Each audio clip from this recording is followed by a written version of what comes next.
ఎంత చేసిరు ఇప్పటివరకు 4 అవుతుంది టైం దాదాపు. ఎన్ని గంటలకి ఎక్కిరు డ్యూటీ? నేను 7కి వచ్చిన. 7కి. ఇప్పటివరకు ఎంత సంపాదించినవే? 450. 450 అంటే అది కూడా గ్యాస్కో డీజిల్కో దానికి అవుతుంది కదా? డీజిల్కి 250 పోతుంది, ఇంకా 200 ఉంటాయి. 7 గంటల నుంచి ఇప్పటివరకు చేస్తే 250 మిగిలినాయి. 250 మిగిలినాయి. 250 కూడా మనకి ఎట్లయినా తెలంగాణ కాబట్టి తాగుడు అలవాటు ఉంటుంది. పొద్దుగాల కూడా పెట్టాలి. పోతుంది కోటర్కో 170 రూపాయలు, స్నాక్స్ 200 పోతాయి.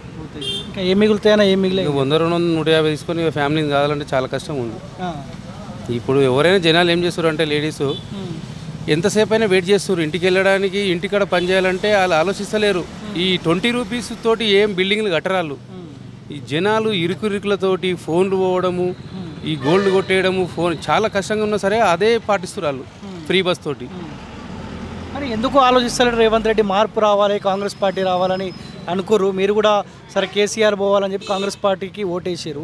ఎందుకు మీ గురించి ఆయన ఆలోచిస్తలేరు? ఓటేసిన పాపానికి చెప్పు దెబ్బ కొట్టింది మన రేవంత్ రెడ్డి. ఆయన గ్యారెంటీ మాటలతోటి ప్రజలు నమ్మించి ఏదో చేయాలనుకున్నాడు. ఆయనని తలంచడానికి నరేంద్ర మోడీ ఉన్నాడు. తప్పక ప్రధానమంత్రి 3వ సారి అవుతుండు. ఆయనకు శిక్ష పడేలా చేస్తాడు ఆయన. ఇప్పుడు మోదీ ప్రధానమంత్రి అయితే మీకేమైనా మేలు జరుగుతుంది? ఆటో కార్మికులు మేలు జరుగుతుందన్నా.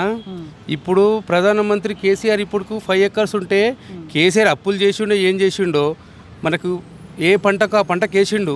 ఇప్పటివరకు 5 ఎకరాలలోకి మనకు రాలేదు రైతు బంధు. అదే నరేంద్ర మోడీ 1 గుంట ఉండని 10 గుంటలు ఉండని 100 ఎకరాలు ఉన్నాయి, 2000 రూపాయలు ఆయన కరెక్ట్ టైంకి ఇస్తాడు. ఆయన పద్ధతి. కేసీఆర్ కూడా ఇచ్చింది మీకు రైతు బంధు? కేసీఆర్ ఇచ్చిండు. రైతు బంధు పెట్టడమే ఆయన పెట్టిండ. రైతు బంధు పెట్టడమే కేసీఆర్ది. ఇవన్నీ ప్రజలకు ఈ డెవలప్మెంట్ చేయడం అనేది కేసీఆర్దే. ఇప్పుడు మీ ఆటో కార్మికులంతా కాంగ్రెస్ పార్టీకి ఓటేసే పరిస్థితి లేదా? ఇప్పుడైతే ఎంపీకి ఓటే పరిస్థితే లేదు. వేస్తే బీజేపీకి వేస్తారు అందరూ. ప్రతి అక్కలు చెల్లెళ్ళు ఎవరైనా నరేంద్ర మోడీ కావాలని కోరుకుంటున్నారు. తెలుసా ఇక్కడ ఎవరెవరు అభ్యర్థులు ఉన్నారో పోటీలో? ఈటెల రాజేందర్ ఉన్నాడు ఇక్కడ. ఆయన గన్ షాట్గా గెలవబోతుండు, మినిస్టర్ అయిపోతుండు సెంటర్లో.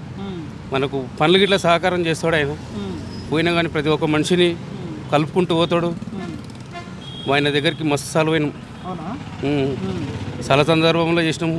మనం ఇక్కడ ముద్రా సంఘం కట్టినా కానీ 1,00,000 రూపాయలది మనకు డొనేషన్ ఇచ్చిండు. చాలా పనులు చేస్తాడు ఈటెల రాజేందర్ గారు. వీళ్ళ గురించి తెలుసా? రాగి లక్ష్మారెడ్డి ఇక్కడ ఉపలైన అంట, ఆయన కూడా మనకు తెలియదు సార్. అక్కడ సునీతా మహేందర్ రెడ్డి తెలియదు మనకు. ఓన్లీ ఈటెల రాజేందర్ గురించి మనం పోయినాము, కలవడం జరిగింది. ఆయన చేసే పనులు గిట్లా చేసిండు. ఎవరు పోయినా ఆయన ఫస్ట్ ఏ బాధలు ఉన్నా 2 సార్లు 2 నియోజకవర్గాలు ఓడిపోయినా కానీ 100 మంది పోయినా కానీ ఫస్ట్ మాట్లాడాడు ఆయన. భోజనం పెట్టిన తర్వాతనే మాట ముచ్చడం మాట్లాడతాడు. నీకేం కావాలి? ఫస్ట్ భోజనం, ఫస్ట్ వెళ్ళడం కలవడం జరగదు.